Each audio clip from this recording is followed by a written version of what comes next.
ఆదిలాబాద్ జిల్లా కేంద్రంలో మాజీ మంత్రి జోగు రామన్న ఇంటి వద్ద ఉద్రిక్తత నెలకొంది.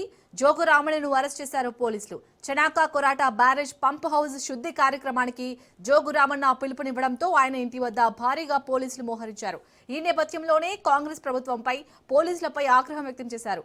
సీఎం రేవంత్ రెడ్డి నిన్న ప్రారంభించిన కొరాట చనాక బ్యారేజీకి ₹1 ఇవ్వలేదని, నయా పైసా ఇవ్వకుండా ఎలా ప్రారంభించారని జోగు రామన్న ప్రశ్నించారు. చనాక కొరాట బ్యారేజ్ ని సీఎం మలినం చేశారని, దాన్ని శుద్ధి చేసే కార్యక్రమం పెట్టుకుంటే పోలీసులు ఎక్కడికక్కడ అడ్డుకుంటున్నారని ఆగ్రహం వ్యక్తం చేశారు. పోలీసులు కూడా కాంగ్రెస్ కార్యకర్తల్లాగా వ్యవహరిస్తున్నారన్నారు. ఎన్ని రోజులు మమ్మల్ని ఆపినా ఏదో ఒక రోజు ప్రాజెక్టును శుద్ధి చేస్తామన్నారు.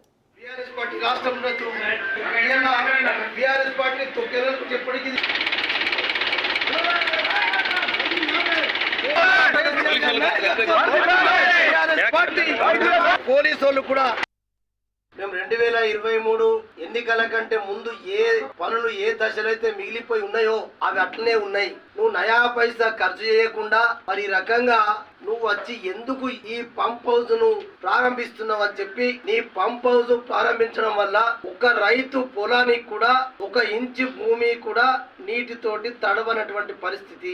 మరి నీ నీళ్లు విడుదల చేసినప్పుడు రైతుల పొలాలకు నీళ్లు వెళ్తే అది ఒక లాభం అవుతుంది, రైతులు సంతోషపడతారు. నువ్వు నయా పైసా ఇవ్వకుండా నువ్వు విడుదల చేసిన నీళ్లు రైతుల పొలాలకు 1 ఇంచు కూడా భూమి తడవనటువంటి పరిస్థితి తెలిసి కూడా నిన్న మీరు ప్రారంభోత్సవం చేసినటువంటి పంప్ హౌస్ దగ్గరికి ఈ పాపాల భైరవులు, ఆ ముఖ్యమంత్రి గారు, ఈ స్థానిక ఎమ్మెల్యే గారు ఇద్దరు ఇక్కడ దొంగలు తయారైంది. వీళ్ళు పాపాత్ములు. ప్రజల రక్తం దాగుదాం, పేదోళ్ళ రక్తం దాగుదాం ఇద్దరం కలిసి పేరుకు బీజేపీ, పేరుకు కాంగ్రెస్, ఇద్దరు బడే బాయ్ చోటే బాయ్, ఇద్దరు దొంగలు కలిసి నిన్న అక్కడ ఆ పంప్ హౌస్ దగ్గర ఆ భూమిని మలినం చేసిండ్రు. ఆ మలినాన్ని అదే పెనుగంగా జలంతో పాలాభిషేకం చేసి ఆ పాపాత్ములు ఎక్కడెక్కడ తిరిగిండ్రో ఆ మలినాన్ని ఏదైతే శుద్ధి చేసే కార్యక్రమం ఇలా బీఆర్ఎస్ పార్టీ రైతుల అందరం కలిసి ఈ కార్యక్రమం చేసుకున్నాం. దీన్ని కూడా పోలీసు వాళ్ళు కూడా ఏమైపోయిందంటే ఇక కాంగ్రెస్ చేసేసుకుంటే తప్పున్నది, వాళ్ళు కూడా కాంగ్రెస్ చేసేసుకుంటే సరిపోతుంది. నేను ఇక్కడ ఉన్నటువంటి పోలీసులు అందరికీ చెప్తున్నా, మీరు కూడా రేపటి నుంచి కాంగ్రెస్ యూనిఫామ్ వేసుకోండి.